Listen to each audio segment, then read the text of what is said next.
How do you assess where TFC are now after watching that half? Yeah, I mean, it was quite very hard to watch, disappointing. And at the same time, you look at this team and certainly they're in a situation that is very difficult, but I think when you look at the way they performed in that first half, the season's pretty much done. And that's the message the players have shown in their body language and every play that they've demonstrated. And it starts off in a moment like this. I mean, for me, simple stuff where you have 4-2 sitting in the block, but then Kobe Franklin, poor guy, steps into that play where there's 3 guys around him. Someone needs to message him or say something to him. Hey, hold your line. Delay. None of that's happening.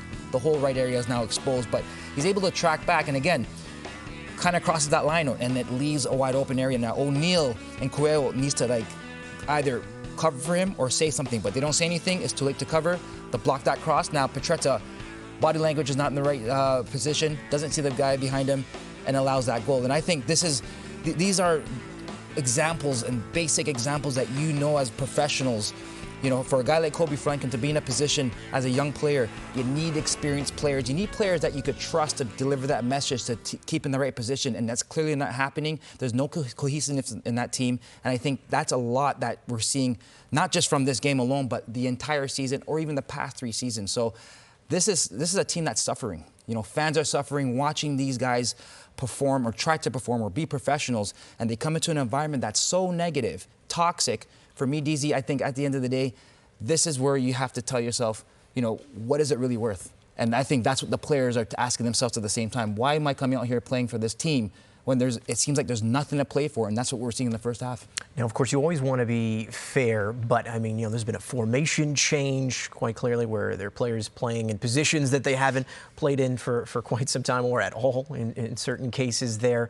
And obviously, yeah, it's a hot day in Florida, but the effort level, as you said there, do you feel you can really see that on the field, that things just really aren't going well and the players feel that? Yeah, they simply, you know what, it doesn't matter what system you play, it doesn't even matter what coach it is. And I genuinely feel bad for Terry Dunfield, Dejan Jakovic, Chris Pozniak. These are former teammates of mine, and they're sitting there in these positions to help the squad, help the organization. No one has set them up to succeed. No one has set any of these players up to succeed. And this is what we're seeing in the clear form.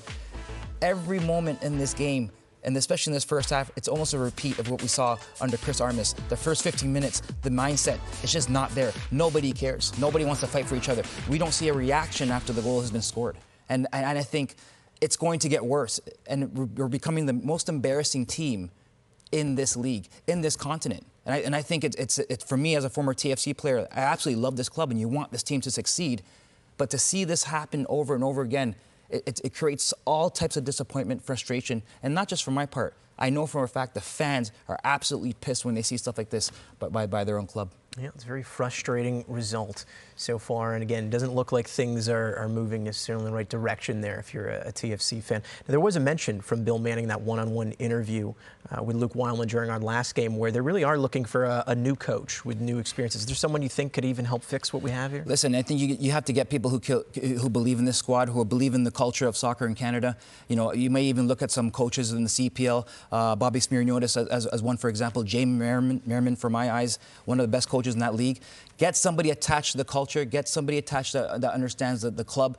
I know Michael Bradley is probably in the talks of somebody who could be somebody to come back in this club and revive it.